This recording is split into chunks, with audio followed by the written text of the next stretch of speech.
On July 21st, 2016, at 3:23 p.m. in the afternoon, 12 armed men burst into an office in Yenagoa, Nigeria, arrested the editor of the newspaper The Weekly Source, and dragged him off to jail in chains. Jones Zabiri was accused of being the leader of a separatist group conducting militant activities.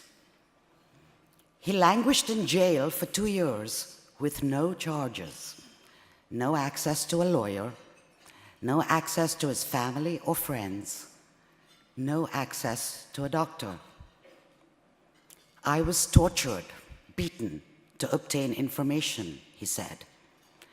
I was blindfolded when they took me to their office. I was glued to the wall by my hands, and before I knew, something hit my back. I knew very well that it was an iron. Even at this moment, I have severe pain in my back, my spinal cord. So that is why when you see me sometimes, I walk unreasonably. This is because of the pain in my back. That torture resulted in pain which is present today. They threatened him with pliers to remove his fingers and with needles to damage his manhood. They traumatized him psychologically by telling him day after day he would soon be released, something that took 2 years to happen. Jones Zabiri was just doing his job. He was a journalist, just like most of you in this room. CPJ publicized Abiri's imprisonment. They met with his family. They met with the Nigerian government and called for Abiri to be freed. The Minister of Information said publicly that he learned about Abiri's imprisonment from CPJ. Abiri was released in August. This is the message he wrote to CPJ. I appreciate your tireless effort during and after my detention and release from the Court of Law on the 17th day of September 2018 at the Magistrate Court, Wus Zone 2, Abuja, Nigeria. I will continue to be grateful to you and CPJ in life till I leave this Mother Earth, and my family shall continue to be grateful for this undeniable project CPJ has done for me. Most grateful, Chief Jones Zabiri, citizen journalist.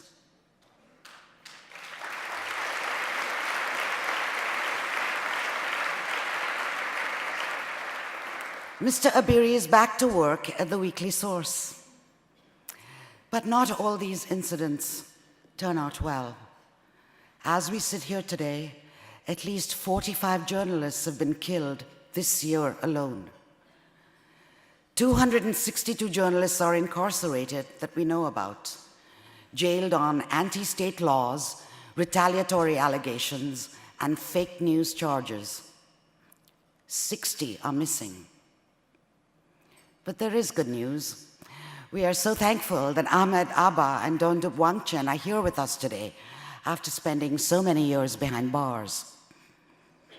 However, photojournalist Shaukan, CPJ's 2016 award winner, who has been jailed in Egypt since 2013, can't be here. Reporter Azim John Askarov, who received CPJ's award in 2012, and is serving a life sentence in Kyrgyzstan, can't be here. Artist and reporter Zehra Doghan, who has been jailed in Turkey since 2017, can't be here. It is my hope that one day they will be with us, just like Ahmed and Dondup.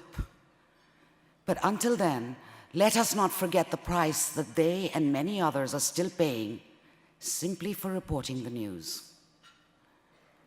CPJ is a voice for all jailed journalists. Their staff publicly and privately calls for imprisoned journalists to be released and for restrictive media laws to be reformed. They conduct advocacy so that government leaders know their actions are being watched. And they provide financial and non-financial support to help journalists with their needs in prison, including medical and legal costs. Could I add a personal note? I am an immigrant. I was welcomed to the land of the free and the home of the brave almost 30 years ago. But now I worry about my adopted homeland. With our freedom of speech under threat, with journalists facing reprisals for what they report, is there a chance that they perhaps, understandably and sadly, self-censor for fear of further retaliation?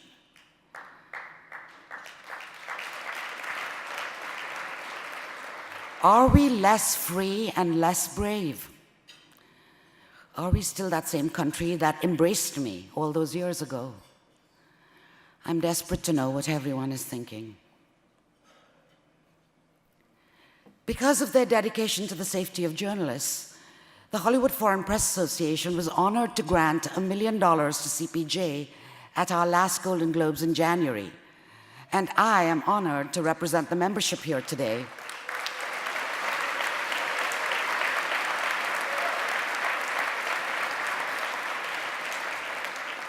As an association of journalists, we consider it imperative to support CPJ, not least because one of our own, Ramzi Malouki, LA-based correspondent of Canal Plus, was himself beaten and imprisoned, both by the IRA and by the authorities in Tunisia during the Arab Spring uprising.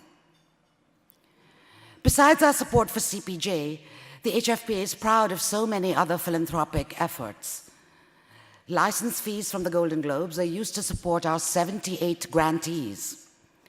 To date, we have given away more than $33 million in 20 years to entertainment-related charities, scholarship programs, film restoration, humanitarian efforts, and most recently, journalistic nonprofits.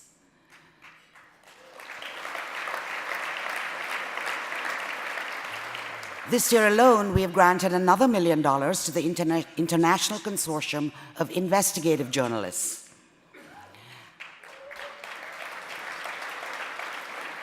$500,000 to Kailash Satyarthi's Children's Foundation,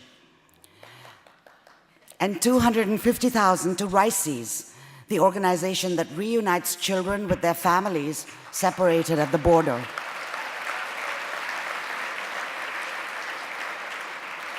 Just last week, we donated a total of $300,000 to the victims of the California wildfires, the firefighters, and the victims of the Thousand Oaks massacre. I invite you to tune in to the Golden Globes on January 6th on NBC to learn about our new journalism grantees. Thank you for standing with me and with CPJ in our fight to defend journalists. Have a good evening.